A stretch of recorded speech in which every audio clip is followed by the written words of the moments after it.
It was called Sleepy Pines Mall, a few miles off an interstate in America's Northeast, at the center of several small towns.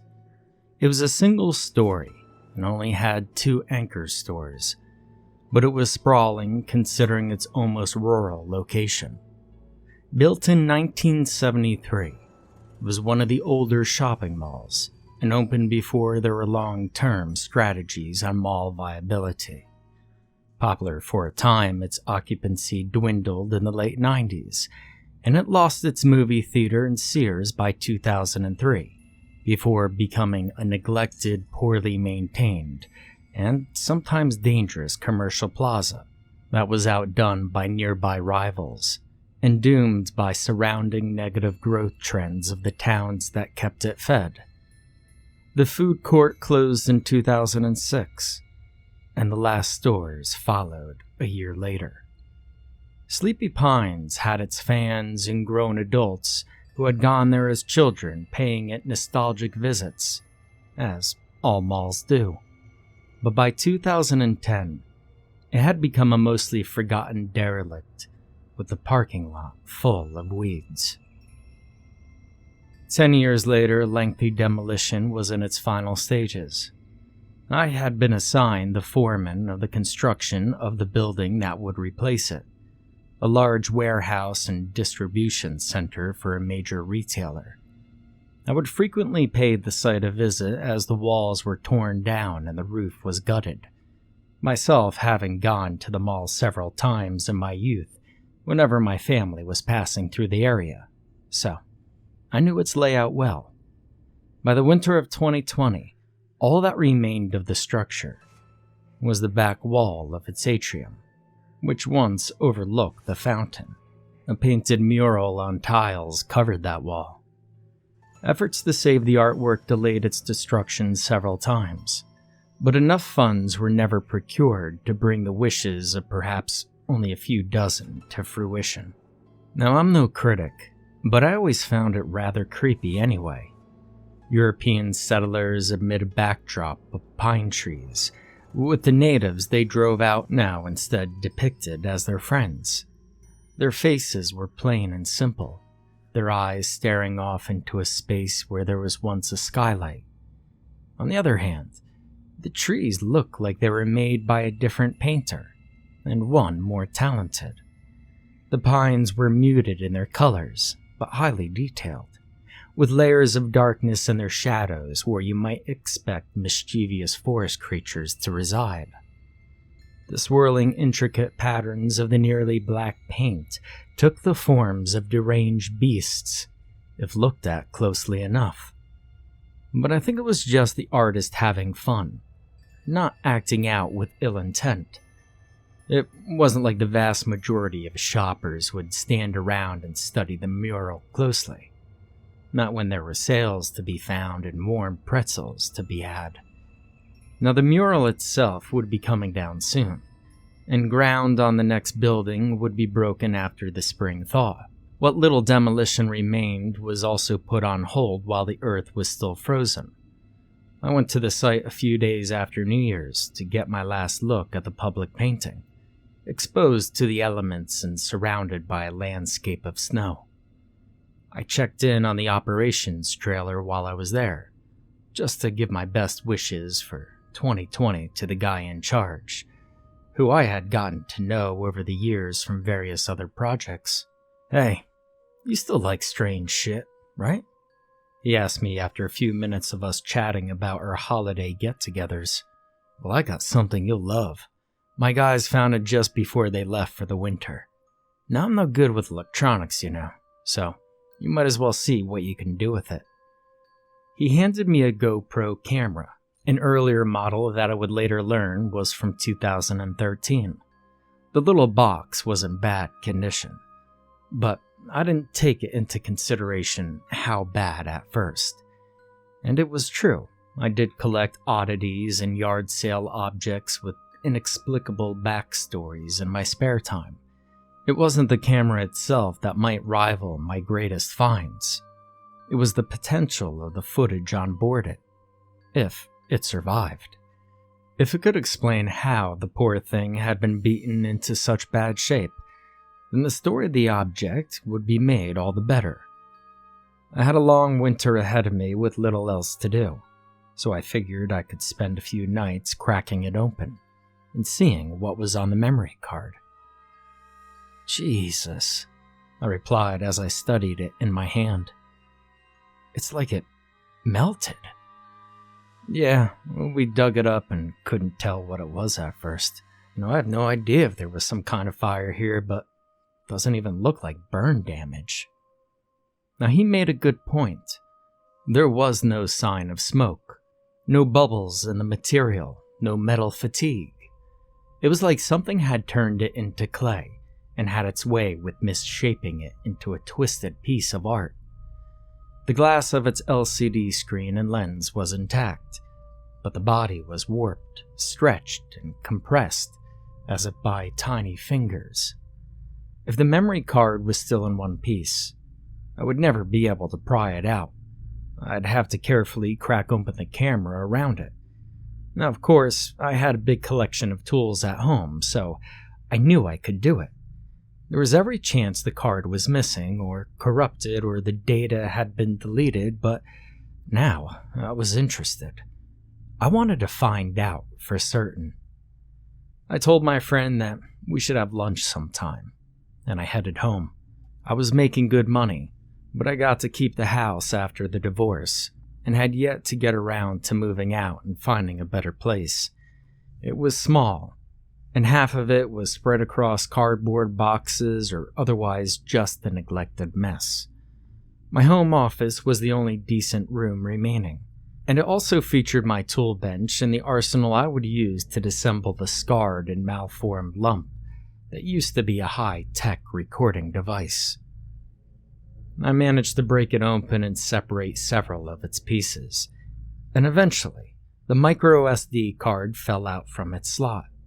It was perfectly readable and full of video files, which I transferred to my computer and organized by date. There were 23 in all, mostly recorded over the course of 2 days in December of 2013. With a cold, quiet winter outside my window, I turned up the heat, brewed some coffee, and went through the files, knowing nothing about the camera's owner or what they experienced when I began. I will summarize the portions that are more mundane or uneventful, and then I'll fully transcribe the rest. File number 1 was recorded on a chilly morning, with the operator obviously testing camera settings outside their house. No address can be seen, and the surroundings are typical suburbia, making the location difficult to identify. There's snow on the ground. It starts with the operator saying, "Nice," as they zoom out on their new camera's now empty box. They're inside their messy car, and they focus on the house for several seconds before the video ends. File number 2. The file created date indicates that this one was recorded just a couple hours later. A young woman, around 30, is watching a pot boil on a stove. She's a small brunette with a bubbly attitude and big blue eyes. Quickly discern that this is the operator's girlfriend. They're both happy and energetic, like they have their whole lives ahead of them. Definitely not married, and they've probably only been together a few months. I learned both of their names as the young man teases her a bit with the camera, and she remarks that she hopes he didn't spend too much on the new toy. I'm not going to share their real names, so let's just call them Mike and Jenna. They clearly really like each other, and the clip ends after he tells her, "Well, this is a lot better than the old one. The mall videos are going to look great." Jenna stirs some stovetop sauce and smiles. File 3. Mike records some football in the yard at another house. Even though the clip was made only a week after the previous, there's no snow present. In fact, everyone is running around in t-shirts, making it obvious that this was filmed much further south, away from cold weather. It's a Thanksgiving gathering, and Mike is filming his 3 younger cousins toss around the old pigskin outside, trying his hand at some sporty action shots. It keeps going for about 10 minutes, and friendly banter is shared among the family members. The cousins seem to like Mike, even as he keeps denying their requests to join in. At the end, Jenna walks out of the front door and tells everyone that the meal is ready. File number 4. Mike and Jenna visit a local mall in the area on Black Friday. It's large, with 2 floors, and doing well. The place is packed, and Mike gets a few minutes of the mall Santa and a line of kids waiting to see them. Jenna looks at the camera and smiles again. Mike comments that he hasn't been to a mall this busy in years. It definitely makes me nostalgic for the pre-pandemic days. File number 5.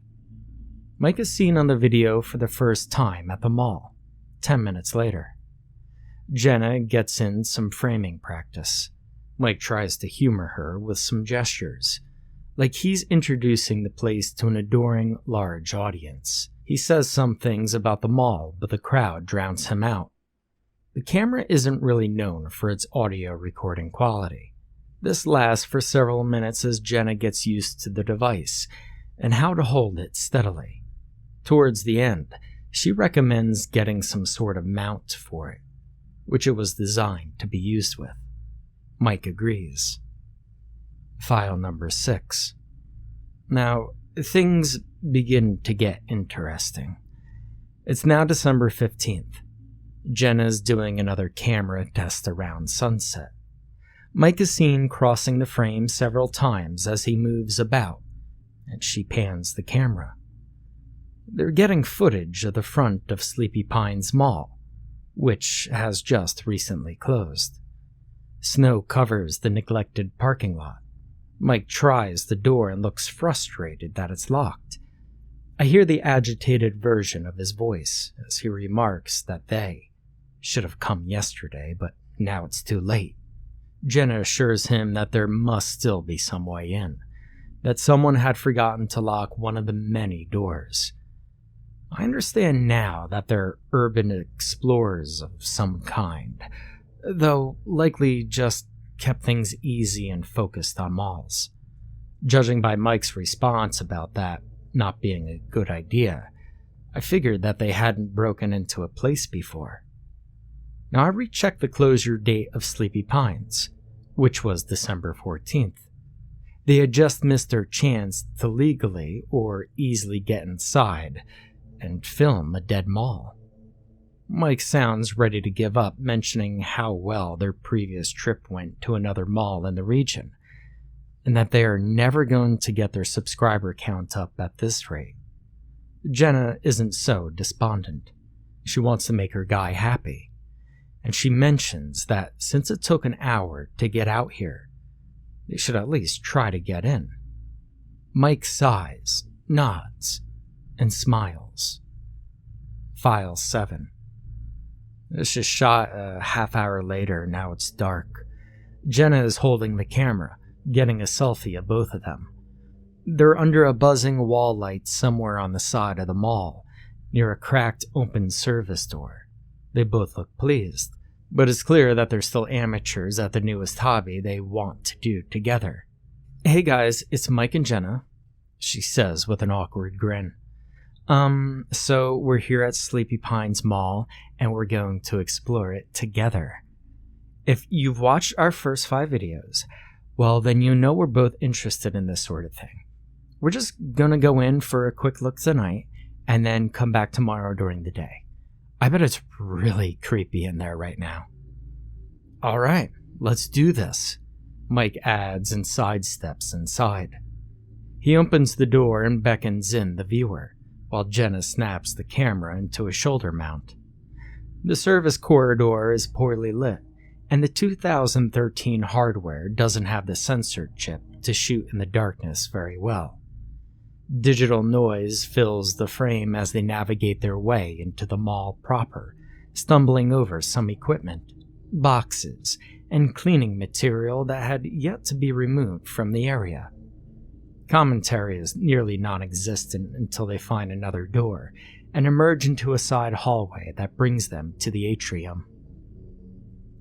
Now, most of the mall's lights are still going, although the mural is bathed in shadow, giving its already creepy staring faces an ominous presence in the nearly empty building. For several minutes, the couple of explorers walk around, getting footage of the vacated stores. They reach the other end of the mall and head back to where they began, saying very little as they collect footage. The clip ends with a 10-second hold on the mural, during which Mike can be heard laughing after Jenna remarks, "Yeah, that is a little scary." File number 8. Now, the two definitely don't have a script, as they perform a longer second walkthrough. They chat idly about how they feel about the place and experiences from past visits to other malls, just to fill dead air. Jenna is at least a competent cinematographer, even if her boyfriend leaves much to be desired in the information side of things. If they weren't planning to add some interesting voiceover narration in post, they would have 2 very dull videos on their hands. It's around the 5-minute mark in this clip, while Jenna shows off the closed dollar theater, that Mike finally mentions some personal history. I learned that he used to live in this area as a kid and has fond memories of visiting Sleepy Pines, back when it had busy weekends and few closed doors. "Some of my earliest memories were of coming here with my dad when I was 5, he tells Jenna.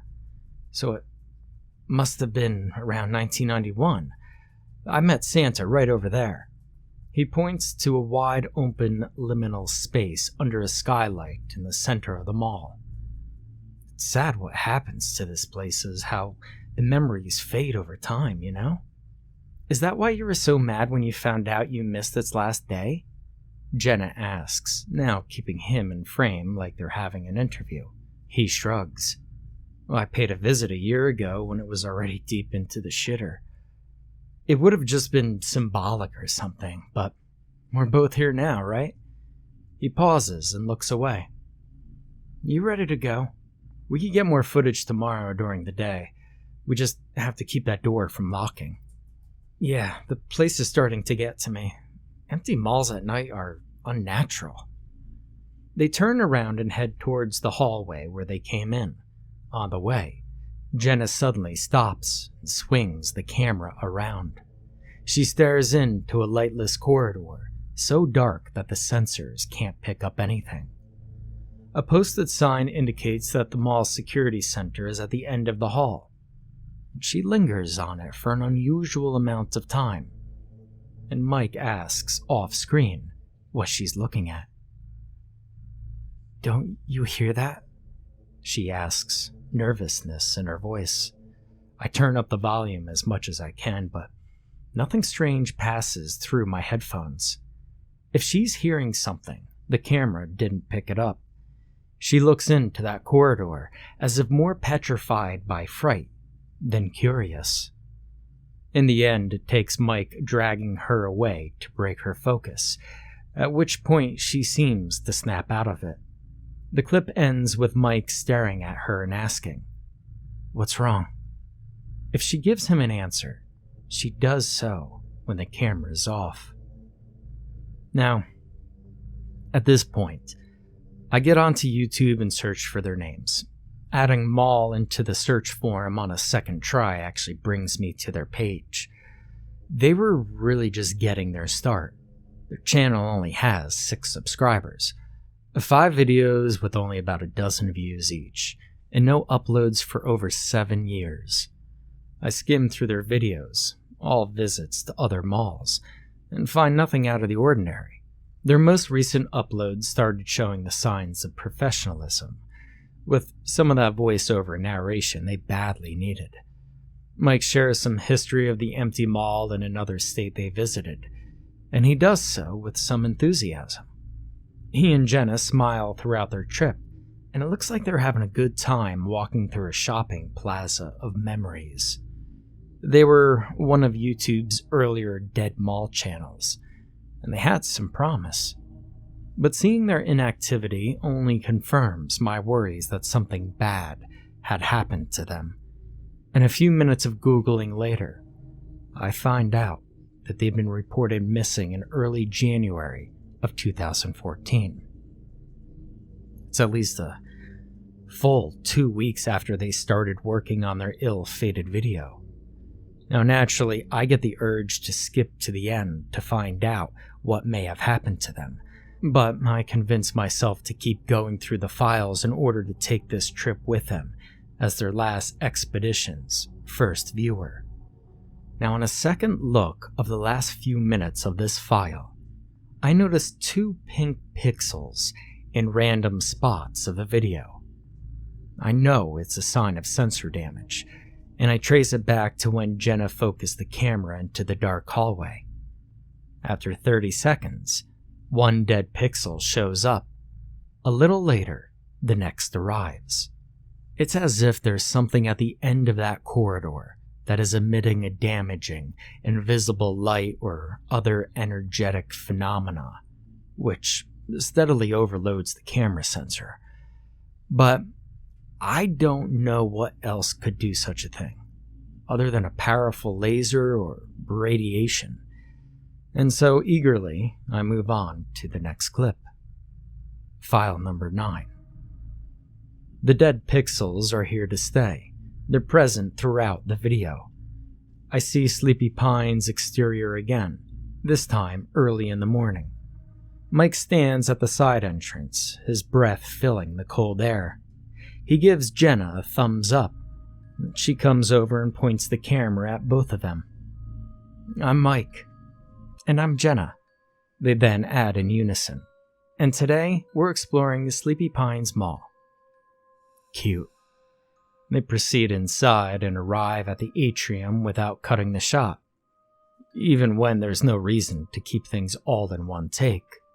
But Mike must have done some research while at whatever hotel the two stayed at the night prior, as he starts going over the basic details of the mall, its opening date and designer, a brief history of the area, a few controversies about its construction and maintenance record, and the stores that have come and gone, all got a mention. Though, not in a scripted way. Mike has all this stuff memorized and jumps from one bullet point to the next. Still, I'll give some props to the guy for remembering so much and getting it all on the first try. "Did we get it that time?" he asks when they return to the atrium, where the fountain still hosts some coins and is half full of stagnant water. He smiles after Jenna quietly responds and adds, "Okay, keep that one." So, not actually their first try. I mean, I don't know how many attempts it took, since they must have kept deleting prior takes to keep memory space free. Before Jenna stops recording, Mike wanders around a little, looking into empty stores. Eventually, he suddenly notices that the red light remains on. "Are you still rolling?" "Mike, I think we should check out the security area." He sighs and looks a little annoyed. "Oh, come on, you still care about that?" "We've seen just about everything else. We should get everything on film before they tear this place down. Or there'll be rooms that are, forgotten forever, never archived." "We don't need to be professionalists. But you went on and on last night about visits here with your family and friends, your memories of the holiday decorations, and seeing dollar movies." "Really, Jenna? You're saying all this on camera. I mean, at least shut it off." The shot lingers a few moments later, before Mike looks fed up and starts approaching the camera. He's about to grab it when the clip ends. I guess every relationship has arguments, but it's a strange thing to have a fight about. It almost sounds like Jenna felt something was calling to her. File number 10. Mike now stands in front of the dark hallway, although now with the sunlight coming in through the nearby skylight, it's no longer pitch black. Mike looks like he's under just a little bit of duress. But I understand, knowing myself that sometimes you just have to do what your significant other wants. Alright, just take a quick look down this hallway, he says, lacking his typical enthusiasm. It'll be a place you probably only saw if you tried to shoplift something or, filmed without permission like only criminal scum would do. Mike! Jenna exclaims. He fakes a smile and says, "Let's check it out." The camera has already acquired a third dead pixel before they even start moving into the hallway. More pop up as they get closer as the sensor becomes more and more permanently damaged. But with the camera on her shoulder and Mike leading the way, Jenna doesn't notice. It quickly becomes too dark for it to pick anything up again, but Mike turns on his phone's flashlight, which at least helps it show anything that's within its cone of light. They enter the security office and freeze for several seconds, an old desk and monitoring station in frame. "What is that?" Mike asks. "Do you hear that?" "Yeah, it's some sort of electrical buzzing," Jenna answers. "It's weird, right?" "What the hell, Jenna? Why are we even checking this place out? One of us is going to get electrocuted. Can we just please get out of... Okay. I just thought there'd be more to see." She turns around to leave, but then looks back at Mike again after realizing he isn't moving. He's staring into a small room to the side. His light is on a sign that reads, "Lost and Found." Now he's the one that seems to be under a spell and just has to know what's beyond the next door. Without saying anything, he opens it and goes inside, and Jenna silently follows. Now, what follows is difficult to describe. The video goes almost completely dark. For some reason, Jenna doesn't point the camera to whatever Mike is looking at until the end of this clip. His phone light is only seen at the very edge of the frame. They both examine what is evidently a strange object. "What is that thing?" Jenna asks. "I have no idea. I've never seen anything like it." "Oh God, it's almost like moving. Mike, don't. It's warm. How did this get here? Just stop touching the thing. It's dangerous." "There's no such thing as a cursed object, Jen. I think we should just get this thing out into the light and get a better look at it." "Oh shit. What did you do, Mike? What's it doing?" "I don't know. I didn't..." They turn and run out of the room, but the camera still can't pick up anything they might be hearing. The two are frantic, and the video, what little there is left to see, becomes a shaky mess. By now, scattered pink pixels partially cover the video, completely obscuring entire small segments of the frame. The two can be heard screaming in the last few seconds of the clip, which ends abruptly. With the darkness, I have no idea what kind of terror the two might have experienced. I would have thought that they were already dead if this had been the last file on the card, or at best, someone else found the camera and recorded more video before they also mysteriously disappeared. Analyzing the clip frame by frame reveals two elements that just barely got burned into the digital film. As they turn to run, Mike's light sweeps over the strange object they came upon. Some sort of totem, made out of unknown dark material, and maybe about 3 feet high. It sits in the middle of the lost and found room, on the floor, and is the only thing in the place at all.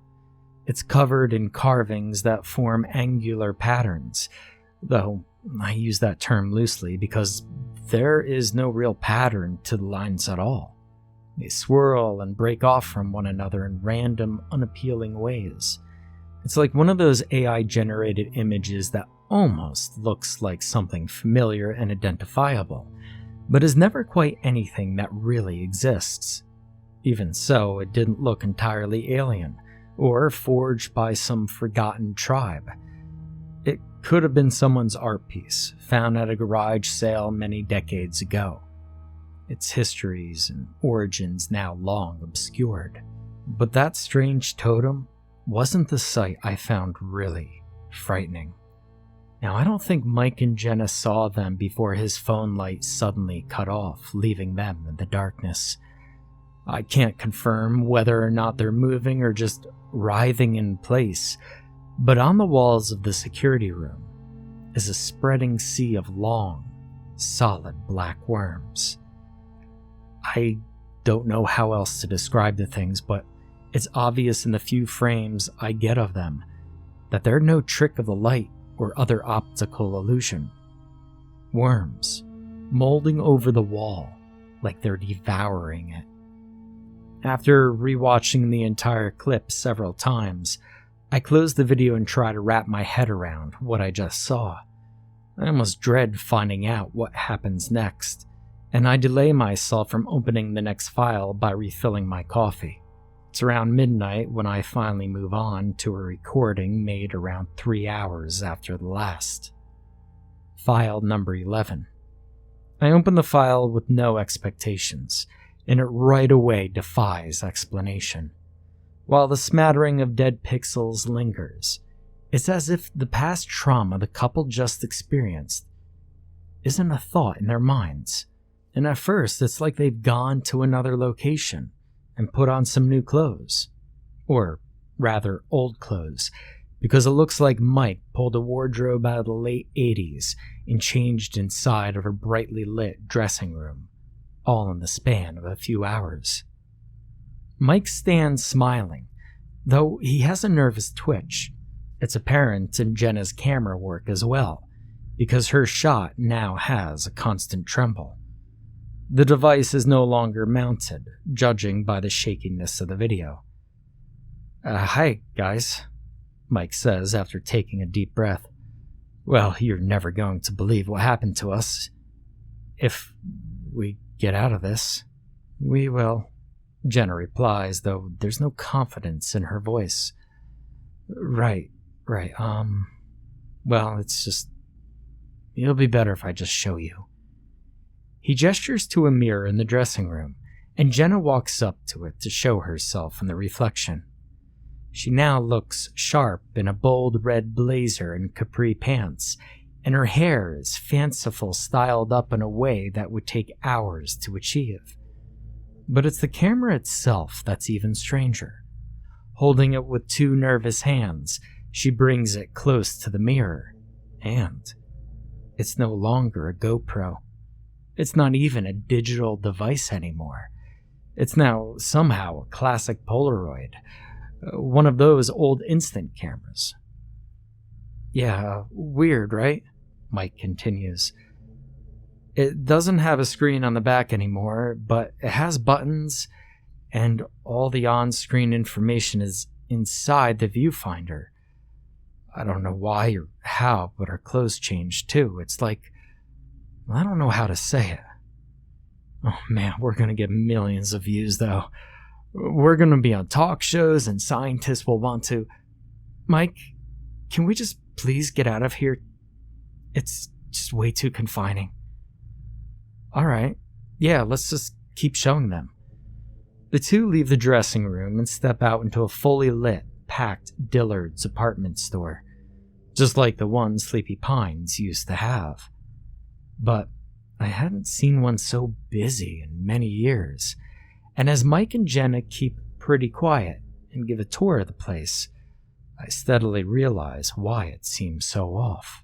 Like their clothes, those on all the shoppers and staff, and those waiting to be worn on the racks and shelves. Everything is dated. It's all fashion from around 30 years ago. Mike at one point even grabs a polo shirt, and with a stupid smile on his face, brings its price tag right up to the camera, remarking about how it's so cheap. Do you get it yet? He asked the viewer. I mean, it should be obvious what happened to us, right?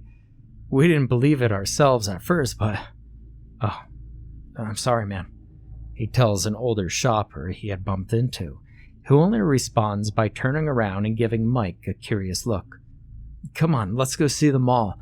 We haven't left this store yet. We needed some time to get over the shock first. I wish we had gotten some of that recorded. Jenna was crying. She was all hysterical. Mike, she replies disdainfully, you're taking all this way too lightly. How can you not be terrified of what's happening to us? He frowns and admits, part of me is, baby, but we can't explore this place while only being scared and worried. We can at least get it all on record, in case something happens to us and the camera is all that's found. Now don't say shit like that, Mike. I mean, none of this is normal. Hey, come on, I'm right here. I'm with you. We'll get out of this. Jenna begins to cry, and the camera points down to the floor. Mike can be heard saying, let's talk, just before the clip ends. I go directly to the next one. File number 12. It's a few minutes later. The camera is now pointed toward the main thoroughfare of Sleepy Pines, past the Dillard's entrance. The shot lasts for about 30 seconds, during which dozens of shoppers walk by, many of them wordlessly glancing at the camera for a moment. Mike then walks into frame and guides Jenna out into the mall, though her movements show she's still reluctant. I pull myself in my chair closer to my monitor and watch intently. I hear something familiar and nostalgic come through my headphones. I turn on the noise canceling so that I could feel even more engrossed by what I'm experiencing. Mike doesn't even know what to say about the enormity of the situation as they approach their exit. I hadn't given myself time to process the previous clip, or how the look of the store could have been pulled off through some elaborate set dressing. The obvious but incredible answer to all of this still had yet to feel like a valid thought in my mind. Mike isn't the only one startled when a large woman suddenly enters the frame. 1 second, it felt like we had been exploring uncharted territory together, and the next, there's a big lady in a pantsuit threatening to spray him with a bottle of amber-colored perfume in a crystal bottle. I told you, we don't need a sample, lady, Mike snaps at her. Jesus. Oh, but this is our new fall scent. There's nothing else like it on the market. Just one whiff, and you two will fall in love all over again. She seems aggressive, and keeps trying to spray Jenna and Mike as they shove their way past her. For about a second, her unsettling toothy smile fills up the frame as the camera itself nearly smacks into her. What the hell's her problem? Jenna asks once they're in the safety of the mall. They could be like that. Mike sighs and looks up at the skylights. Just maybe not as bad from what I remember. Crazy bitch. You okay? She didn't spray you, right? Michael, what is this place? Jenna asks and points the camera at the ceiling, revealing the blue sky beyond the horizontal planes. The camera settles back on Mike, and for several seconds, he grins in a way that's almost as settling as the perfume lady's smile. I can hear the tinny echoing music better as Jenna waits for her boyfriend to say something. It's genuine, traditional music. Those light, co-opted renditions of pop music that went out of style years ago, that's barely heard anywhere anymore. Somehow, fittingly, as Mike grins like an idiot, Toto's Africa fills the air. Are you really gonna make me say it? Mike asks. There has to be some other explanation. I mean, this can't all be real. Babe, we're in the past. We found some sort of time-traveling device. I'm telling you. He turns about and soaks in the mall, adding, my guess, 1990? Maybe 91. All of those 1980s styles are on the way out, and everything's so colorful. I'm talking post-Cold War chic, Jen. Then why did our clothes change? Why did the camera change? Where did our phones go? I mean, we need to make sure that there's a way out, or a way to go back, before we start trying to have fun. I don't want to be trapped here.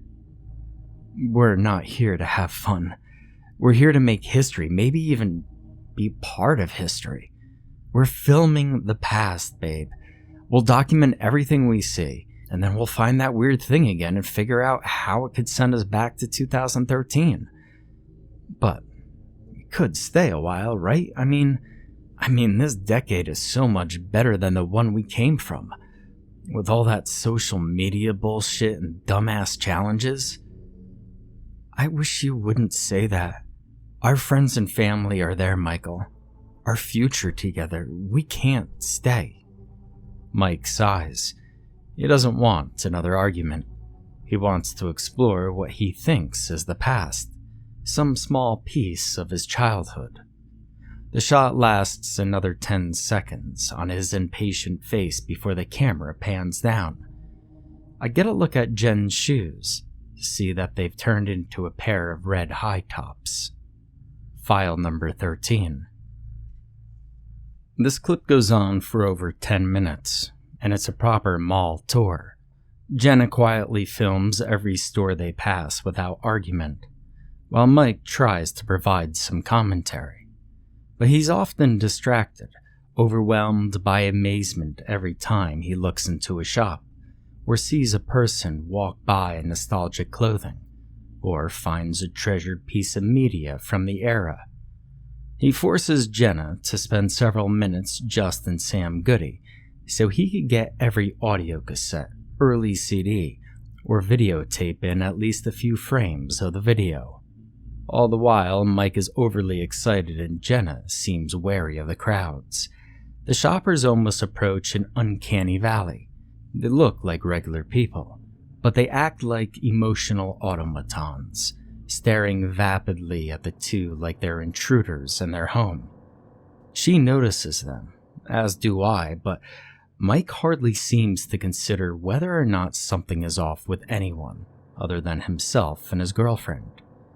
He's under the effects of a siren call brought about by his love for a romanticized past. They pass by a brightly lit hair salon with colorful geometric shapes on the walls and a checkerboard floor. The three women seated inside are all getting the exact same hairstyle. The small movie theater's marquee lists now playing Total Recall, Gremlins 2, Terminator 2, City Slickers, The Rocketeer, and ironically, Back to the Future Part 3. We see more mall store staples, many of which no longer exist anywhere. A KB Toys, a Walden Books, a merry-go-round filled with clothes for teenagers. I recognize most of the places, and sure, I miss seeing them if I think about it, but they all had their time, and I don't worship the past like Mike seems to. While it's certainly interesting to see all these old stores in modern high definition, dead pixels aside, I find myself just hoping the two make it out. Sleepy Pines looks very different overall. It has big blue, red, and yellow painted lines running along its wall. Neon lights cast their glow on indoor trees and lounge areas full of boxy chairs and couches. Coin-operated rides sit out front of the arcade, for the kids too young to venture in and play at the cabinets that bright and noisy pixelated games inhabit. I can empathize with Mike, being a kid during this snapshot in time, wanting to go back and feel something genuine again, if he believes the present is shallow and hopeless. But that idealism isn't going to find either of these young adults a way out. All the while, the calm cheerfulness of the mall music undercuts the rising dread I begin to feel about a situation that I'm helpless to change. Wow, Mike says wistfully as they reach the Sears at the other end of the mall. It's great, Jen. What an experience. Hey, you got all that, right? Yes. Now, can we go back to the Lost and Found? We need to get that thing to send us back home. I wonder if the younger me will show up if we wait around. I don't think you appreciate all this enough. I mean, how often do you get to take your girlfriend to the freaking past and show them someplace that meant so much to you? After waiting for a response from her that doesn't come, he sighs, nods, and says, "All right, fine. Let's get a good shot of the mural on the way back." They head to the mall atrium, where Jenna lets the mural fill the frame. It's incomplete, and even creepier for it. 2/3 of the forest segment is done, but the 5 figures standing in front of it have yet to be painted, and are just a solid ghostly white. I didn't know that the whole thing wasn't finished all at once. It suggests that there might be something to my idea that the poorly drawn pioneers and natives were added by a second artist. Maybe even just an excuse to cover something up on the original background. "That's weird as hell," Mike says as he looks at the artwork. "We must have been brought back to one of the few days when the mural was still being made." Jenna grumbles and starts to pressure him to focus on getting themselves home, but is interrupted when mall security comes over and reminds them that the pair just can't shoot pictures in the mall without permission, unaware that their mutated camera is actually filming video. "Yeah, sure, no problem," Mike is heard saying that after the camera goes to Jenna's side and is pointed at the floor. "Hey, can we check your lost and found? We think we left something behind when we last..." The clip ends as abruptly as I come to expect. File number 14. The next file was created 4 hours later. I'm seriously concerned about what might have happened in the time in between, before I open it. Mike and Jenna are staring at the camera together. They're back in one of the Dillards' changing rooms, where they might feel safe. The light flickers above them, and now they both look noticeably stressed. "Hey guys," Mike tries to find the words and wraps an arm around Jenna's shoulder. Well, so here's the part where we have to tell you that things aren't looking so good for us. I still don't know how or why we're in the past, and we can't find the thing that brought us here. We've looked all over, every store, every back room, every staff room you could think of. And it feels weird trying to sneak around, you know? People here are always looking at us. I don't think any of them have left either. They're all the same shoppers that were here when we arrived. Something's wrong with this place. I should have seen it earlier, but I was busy being too stupid about everything. The doors out are all locked," Jenna adds tearfully as she seems to come to terms with their situation. "We tried all of them and they don't budge. We picked up one of the payphones, but there's not even a dial tone. We're gonna have to tear this place apart if we have to. We'll find that thing, wherever it is, but just in case we don't make it out. And do you find these videos? Please call my parents. Their home number is..." "Mike, shh." Jenna suddenly shushes him. She points towards the edge of the frame, and Mike turns the camera around to show the gap at the bottom of the changing room door.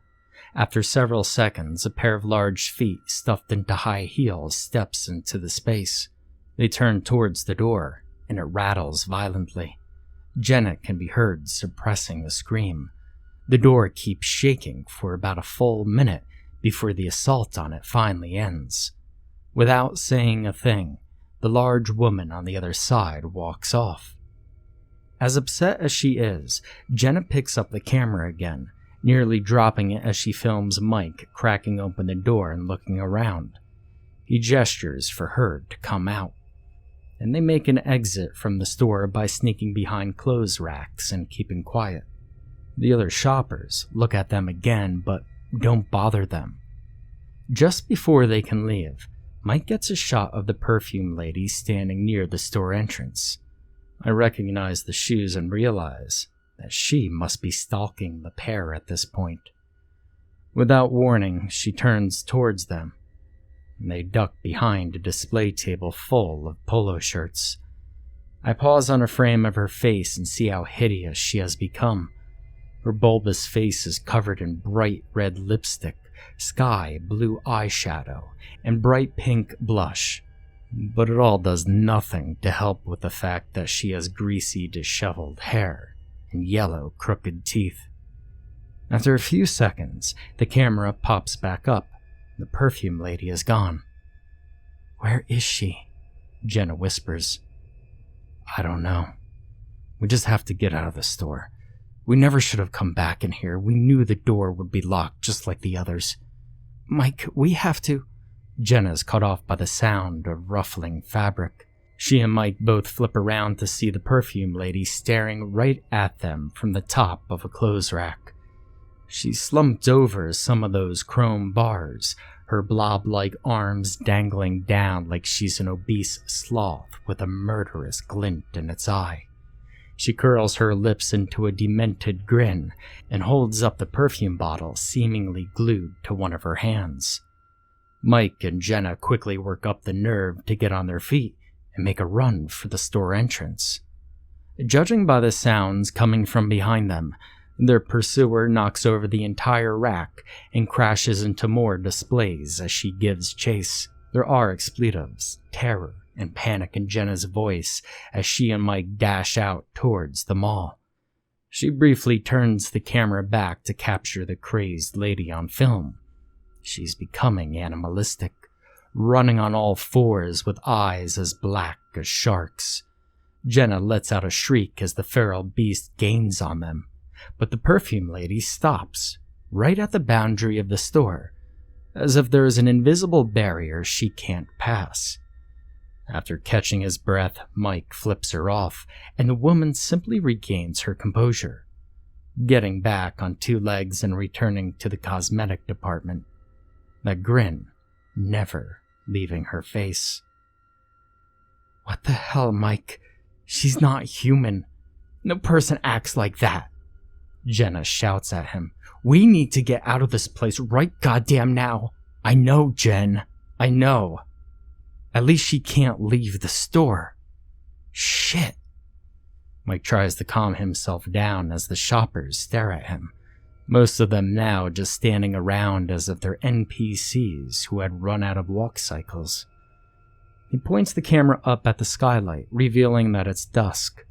The neon lights of the mall now determine the colors, splashing everything in hues of reds, purples, pinks, and blues. I can also hear that the music has slowed down and become distorted, like a talking electronic toy with low batteries. The audio seems to unnerve Mike, who closes his eyes to think, but can't get comfortable enough to do so. "It's like this place is starting to fall apart." He mutters out the same thought that had just crossed my mind. "Jen, we need to find something heavy. Hammers, crowbars, I don't know, maybe a trash can. We'll just smash our way out." He proceeds to shove his way past the crowd of zombie-like onlookers, yelling at them to get out of his way all the while. Jenna follows at a distance, getting a face full of their staring eyes on the way. They briefly stop near a display of a red 1990s Corvette, where a nearby small film crew seems to be trying to make a commercial. Hot lamps hit the sweating face of an older man in a gray suit. He repeats the line, "A lot is happening at Sleepy Pines Mall. Why not come see what's new today?" several times as Jenna also films the scene. Mike then loses his patience and enters the shot, but the attempt at making a commercial continues. "You've been here for hours," Mike tells the crew angrily. "Who are you people? How did you even get in here? Or what ad agency do you even work for?"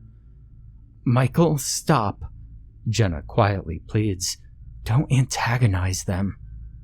They're not even real. They're mindless, running on some kind of script."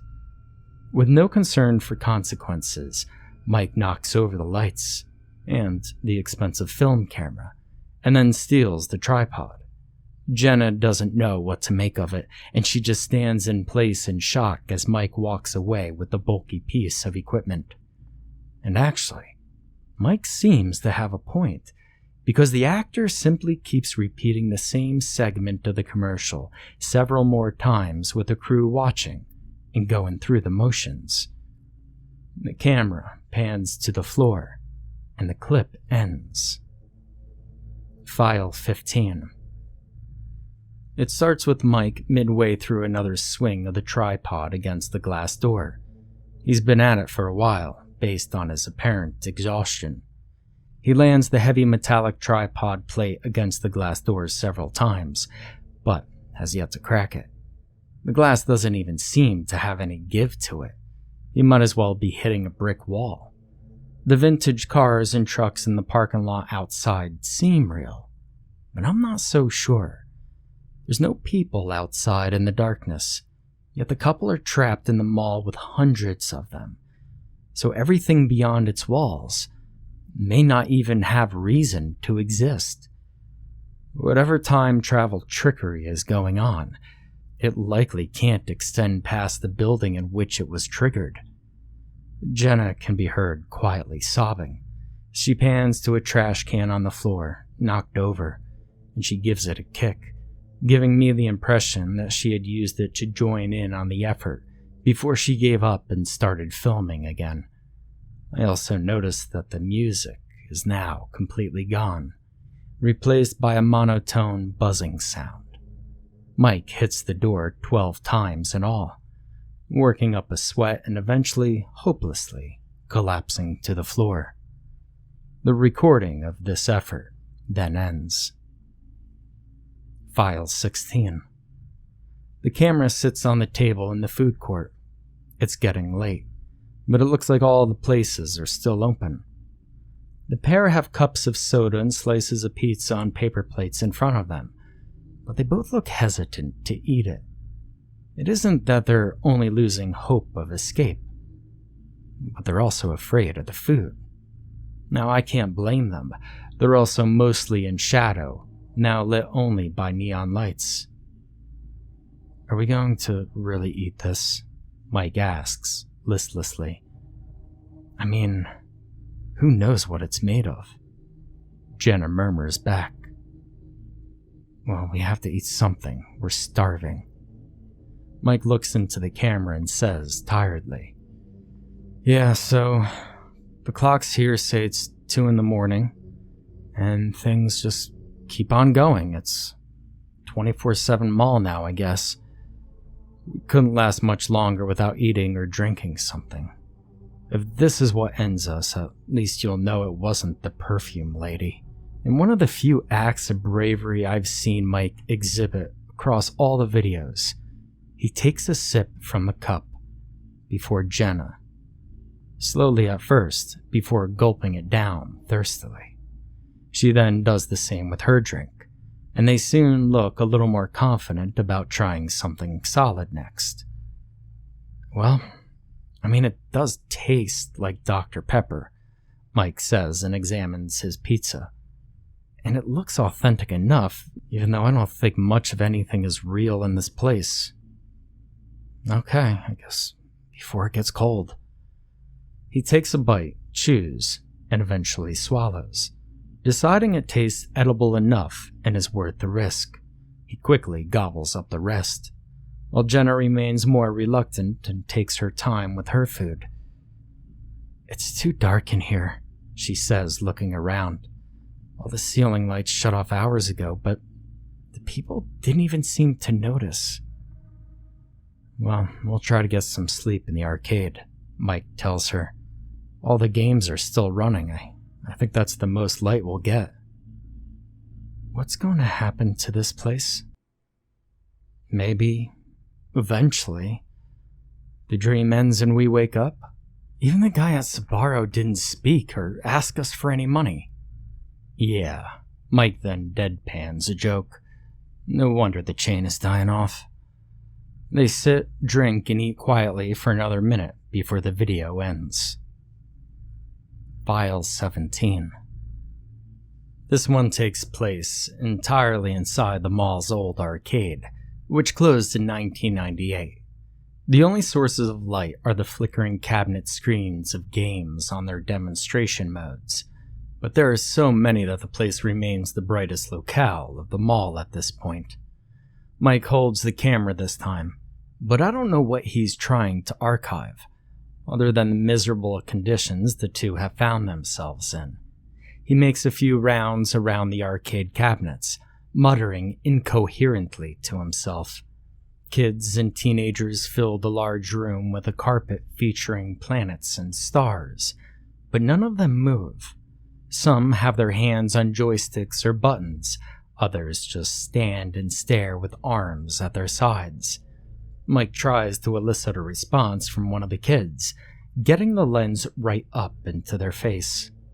Their eyes are glazed over, looking straight ahead as the light of a fighting game reflects off their large pupils. They're just as catatonic as everyone else. Mike throws a swear at him, before going over to the prize counter and getting a shot of all the toys he'll never be able to claim. "I went to a good university," he tells his audience of one, and turns the camera on himself so he could speak angrily directly into it. "I had a good job lined up, and I like the 80s, the 90s. So what? Doesn't mean I want to be stuck in some shitty bizarro version of nostalgia. I never want to visit a mall again. Camera battery should have died a long time ago, but the icon says it's still full. Nothing is right, everything is wrong. We're never getting out of here." Still filming, he goes over to one of those large cabinets that you could sit down inside for some privacy and immersion. It's an old racing game with a steering wheel, and Jenna's curled up on the seat, facing the wall, sleeping, or trying to. As this file was created 5 hours after the previous, I get the feeling that Mike couldn't sleep, or gave up trying. He decides to let Jenna be and slumps down onto the carpet. Several cabinet screens are in frame, the kids in front of them now lifeless silhouettes. Mike can be heard getting emotional for a few minutes over the noises of the games. Suddenly, he hears a loud metal clang outside, echoing down the mall's corridor. He jolts up and points the camera at the darkness outside that only the neon lights can penetrate. His breathing is shallow and rapid. Nothing shows up, at least that he can see, but he still ends up running into a small utility closet without alerting his girlfriend to a possible danger, and closes the door.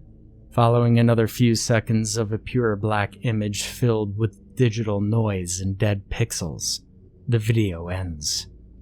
I assume he eventually fell asleep in that cramped space, and that the experience was beginning to wear on his sanity by this point. File 18. The camera is aimed up at one of the skylights, where early morning light is coming through. It's possibly about 8 in the morning or so, meaning Mike and Jenna are nearing 24 hours spent in the mall. Mike pans down to show the mural and the fountain in front of it, where Jenna scoops up a handful of water and washes her face. Around her are the mindless shoppers, all of them still idle despite the fact the place seems to have never opened or closed. This version of Sleepy Pines, whether it really existed in the past or not, just is. Well, I've come to realize that it represents the memory of a mall, when people are there to remember it. Times where it is empty and dormant don't factor into this corrupt amalgam of its golden days of service. The speakers are still pushing out some sort of noise, but now all I could hear are atonal crackles. Mike approaches Jenna, leaning forward and staring at her reflection in the fountain. She looks at him as he draws near, now looking incapable of ever smiling again.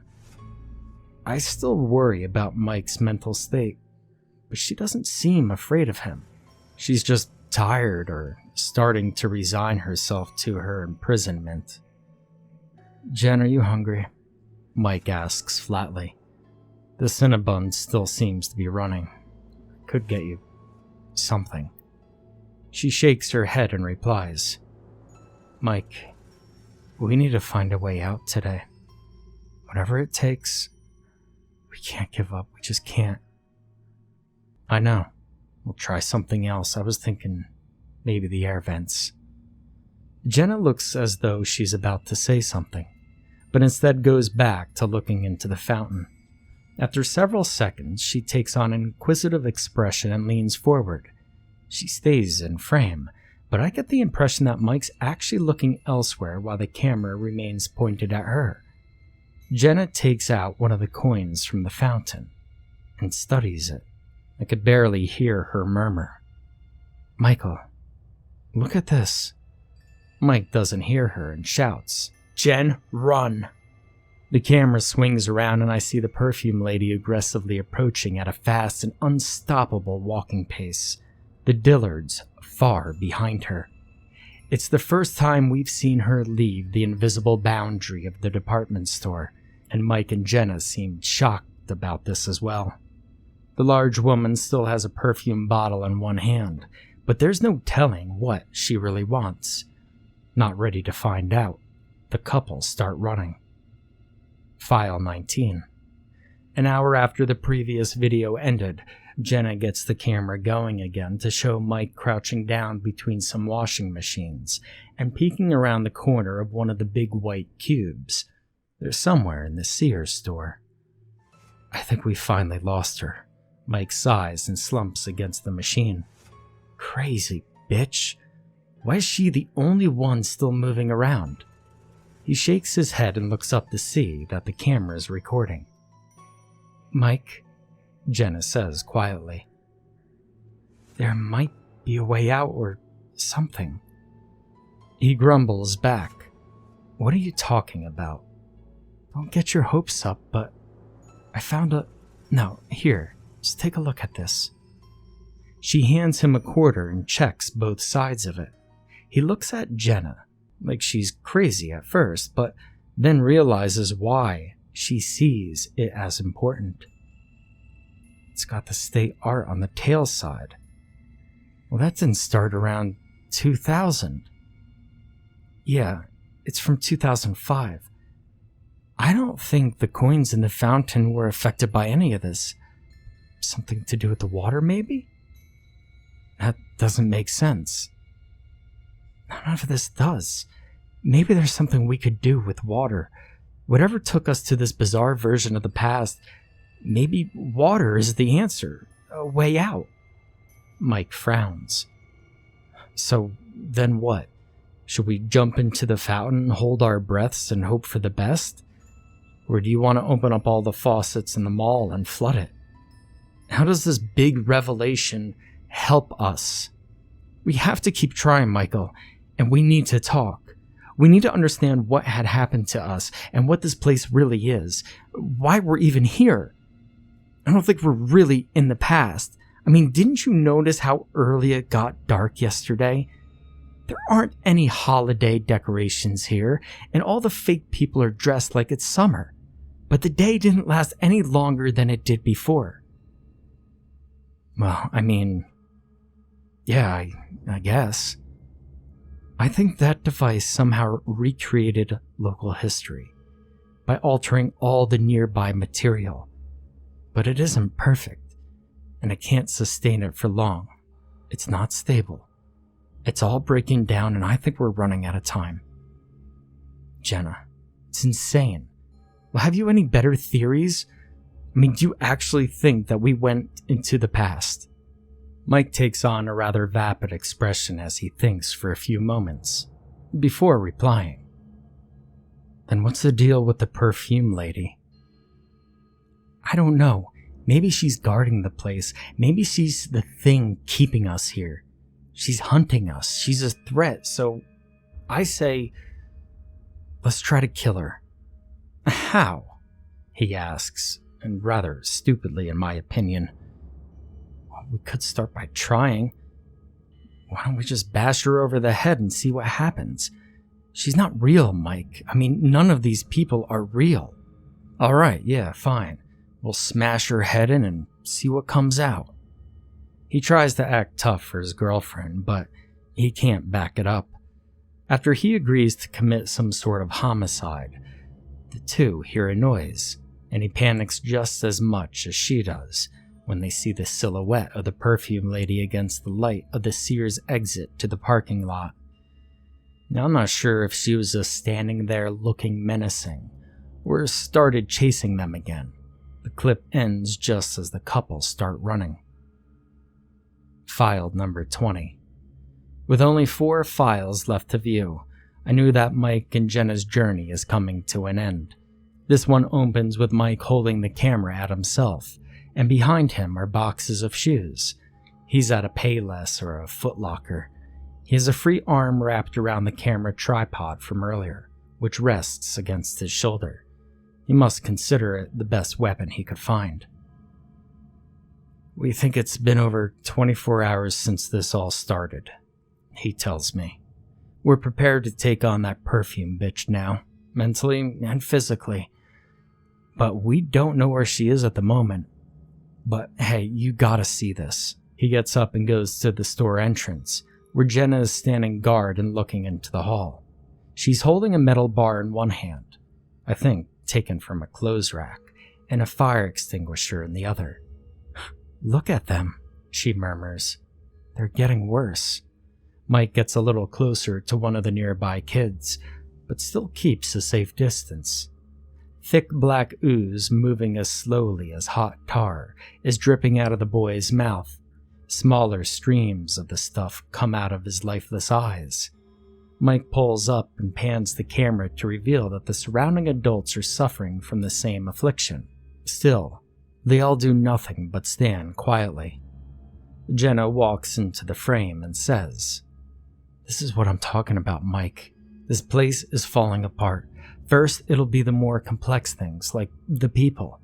Then the rest of it will follow. The whole building. But not us, right?" Jenna doesn't have an answer, but there is doubt in her eyes. They move away from the store. Jenna's ready to strike with her crowbar. Everyone they pass is disintegrating from the inside out, but none of them are acting aggressively or move in the slightest.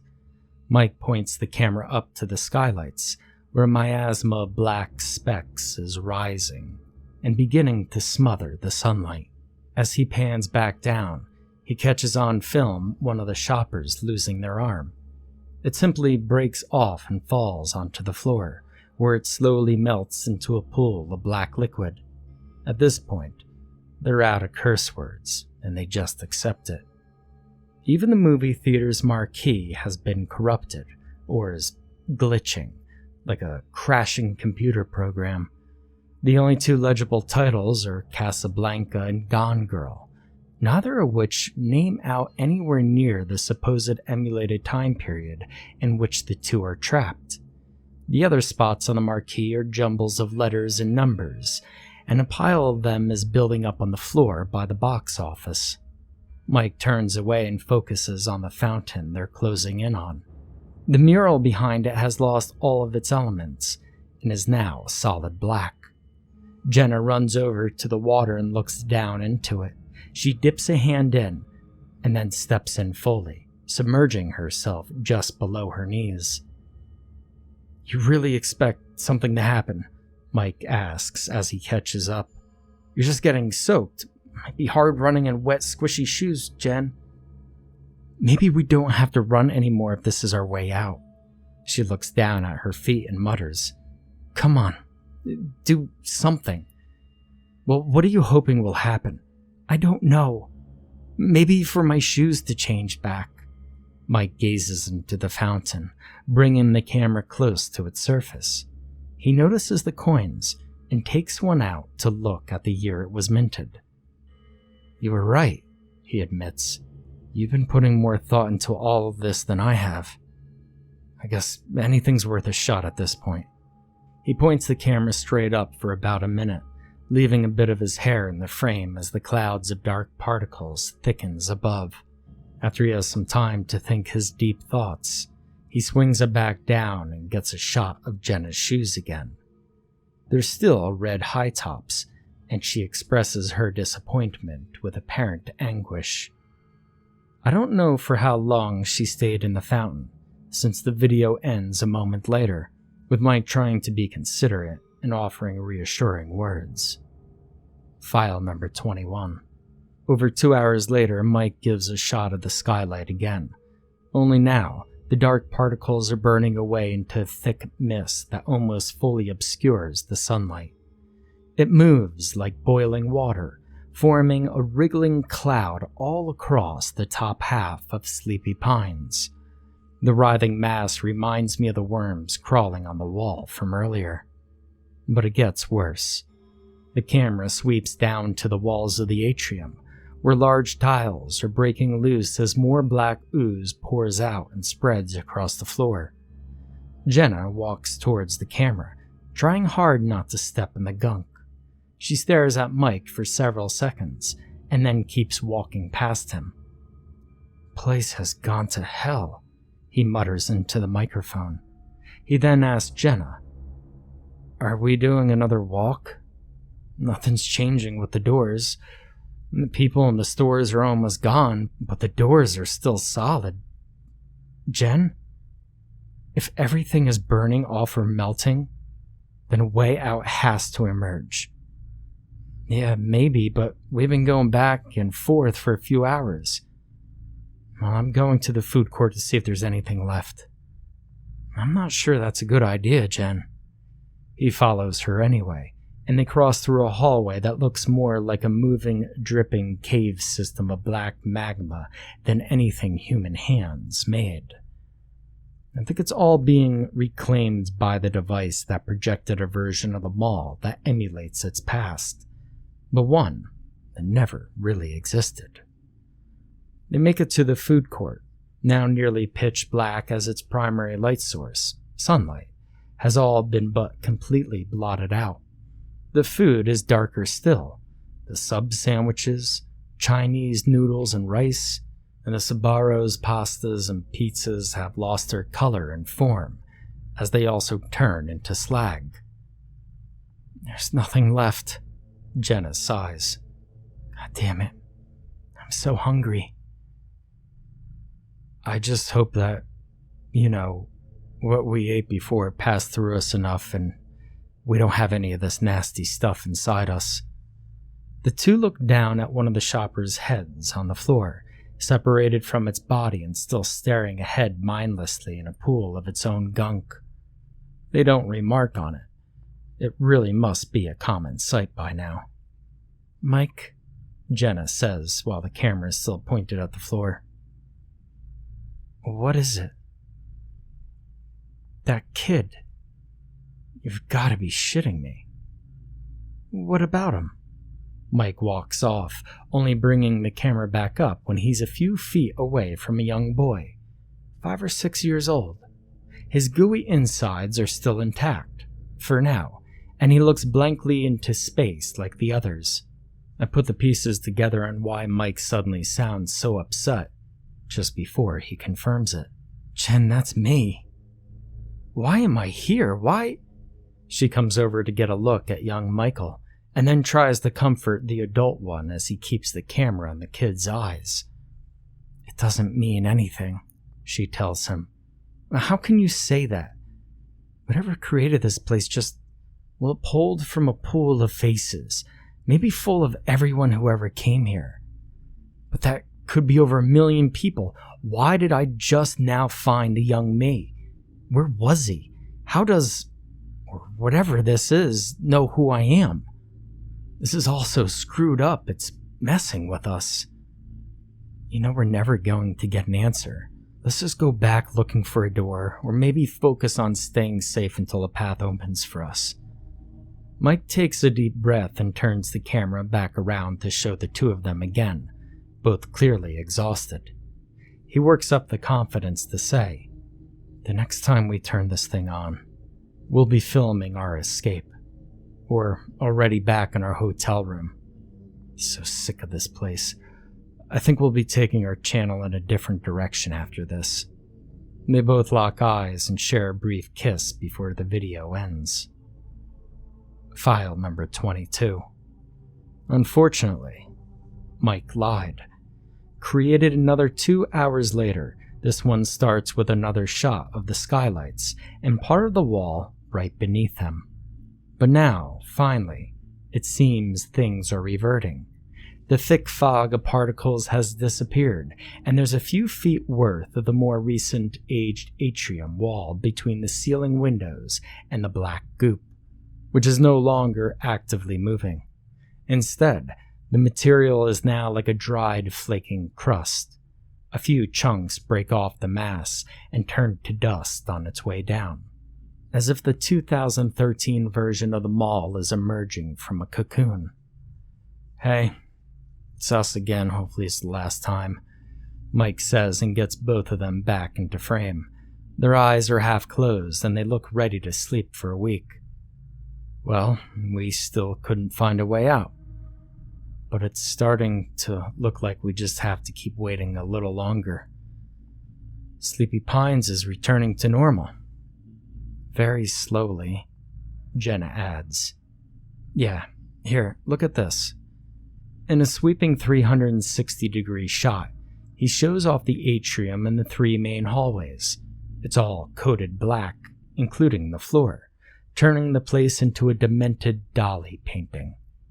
It absorbs all the color and most of the light, but there's enough sheen to the crusty darkness to make out its melted wax shapes and texture.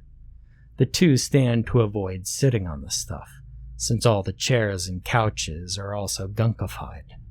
Even the fountain has been affected, and is now just a solid black basin that still holds its water. "All the people are gone, they're melted into the floor," Mike sighs. "The, fragrance fiend has been MIA for a while now, so I think we scared her off or something, and it's all coming to an end."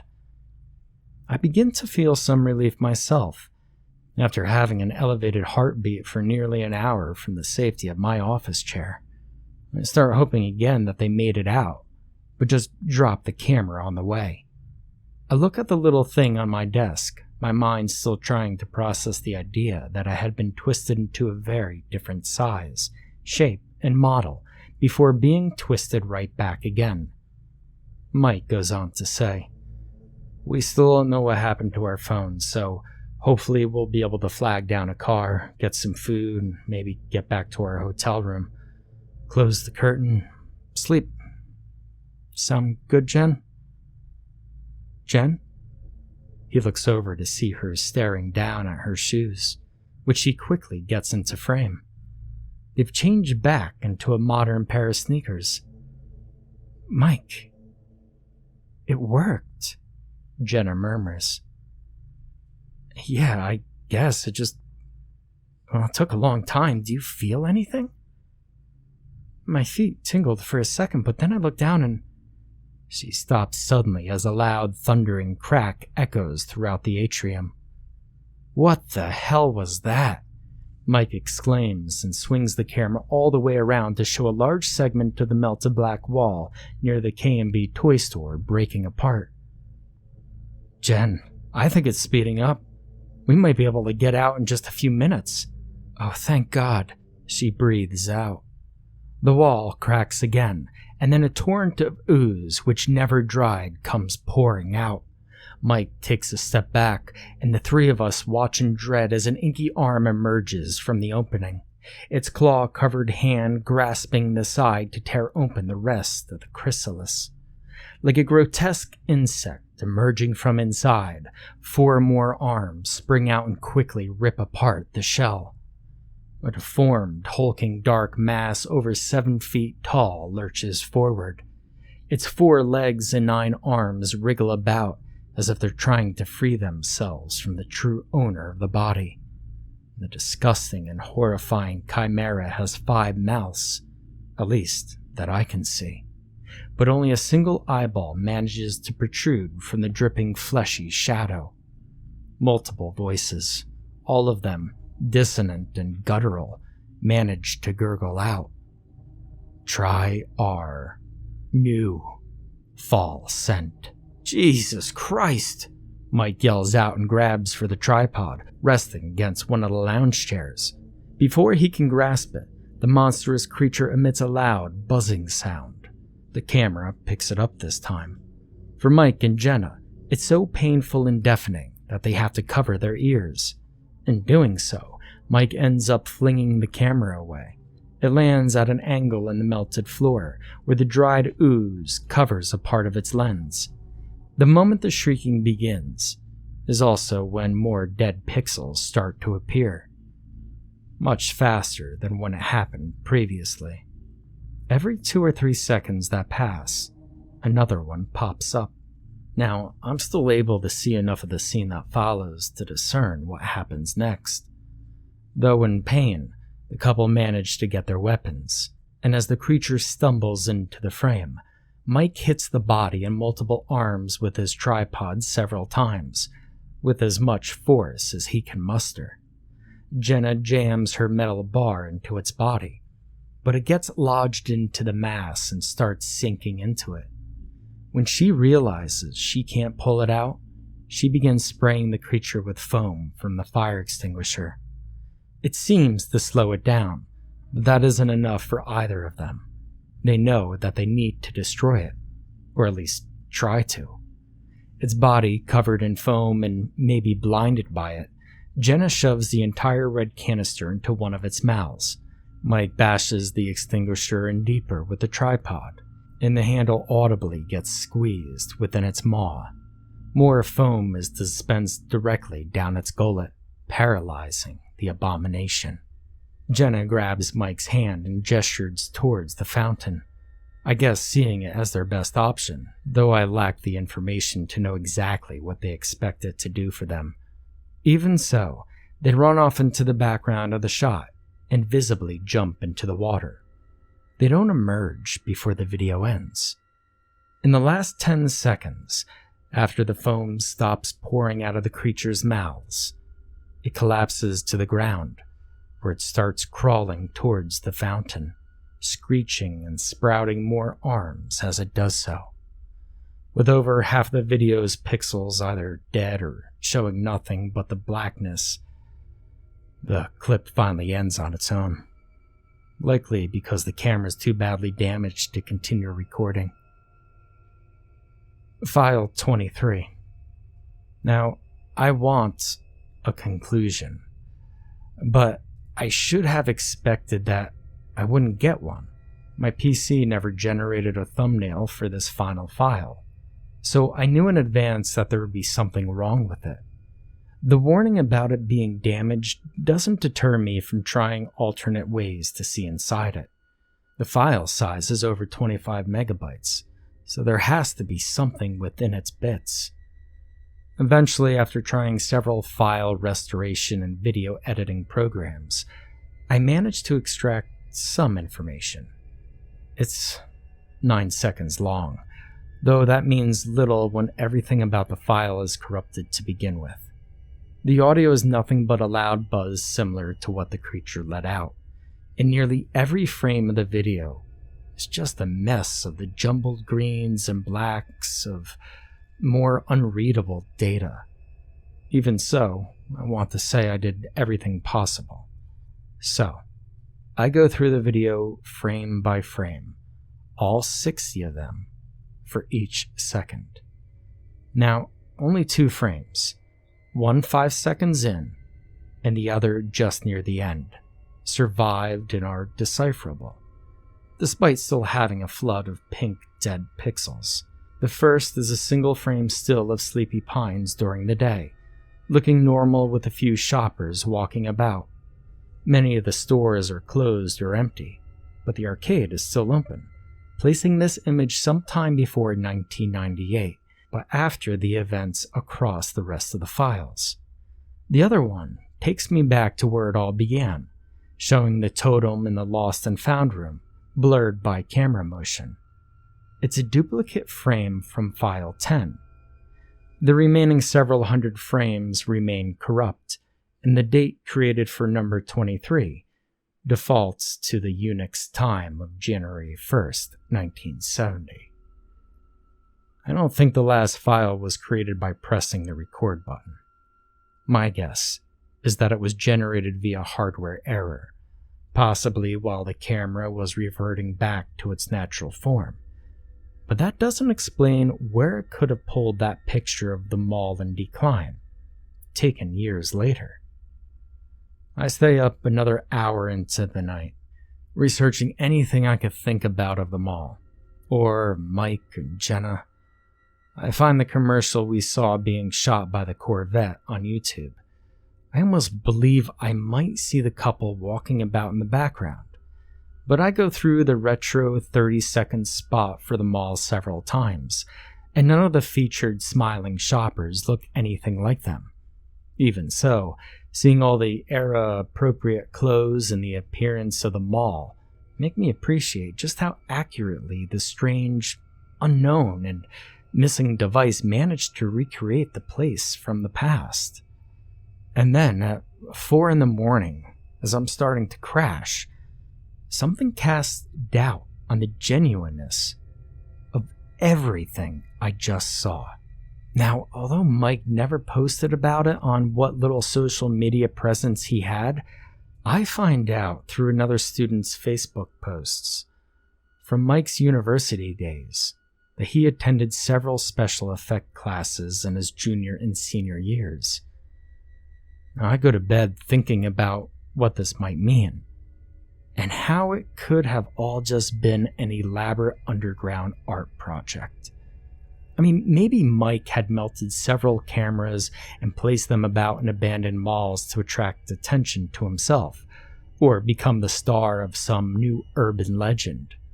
He and Jenna could very well be missing on their own accord, just to make it all appear authentic. Even with those doubts, I go through the files several more times across the following days, looking for any giveaways that everything was faked, albeit very well. But I'm not very good at spotting the tricks he could have used, or seeing the imperfections in any elements you'd need a computer to render. I have lunch with the buddy who gave me the camera a week later. I tell him about it. We end up having a laugh, and he gets me out of a rut that resulted from my viewing experience by telling me that he was almost certain it was all faked, because it just sounds too Hollywood horror to be true. In a few years, Mike, and maybe Jenna as well, would surely emerge as modern artistic visionaries, and everyone that had found a copy of their videos would have something worth a small fortune on their hands. But despite saying all that, as we head out of the restaurant, he does mention two final little details. The camera, it turns out, was found somehow embedded inside one of the mall floor tiles. Oh, and one more thing. Early in the demolition, his crew found a metal bucket in one of the food court kitchens, and several unexplainable bite marks around its edges. Like someone with a strong pair of chompers snacked on it. He gets quiet for a moment after revealing these findings, but then grins and adds, maybe those kids were just that good. Maybe. But I can't bury the part of me that believes everything I saw, and knows deep down that what happened to Mike and Jenna is, in fact, a mystery. Now, while I'm still in the area, I drive to what remains of Sleepy Pines one last time. And on this visit, I get a really good look at the mural, coming up close to it, while my mind fixates on what might have transpired on the now barren grounds. I try to remember what it was like when I was younger, back when I first visited the mall and had studied the intricate swirls, finding secret critters among the dark forest. At first, I think they're all still there, just waiting to be broken apart and tossed into a landfill. But on closer inspection, I find that the elegant brushstrokes of the nighttime woods suddenly end and are not present in at least a third of the mural on the left side, where it was still blank and incomplete in Mike and Jenna's videos. The paint is still there, as are the trees and colors of that ominous forest, but the subtle texture only the touch of human hands can create has been replaced by something mechanical. What was changed and then changed back is now an unfeeling reproduction that could never get right the true authenticity of real historical art, made by someone who cared.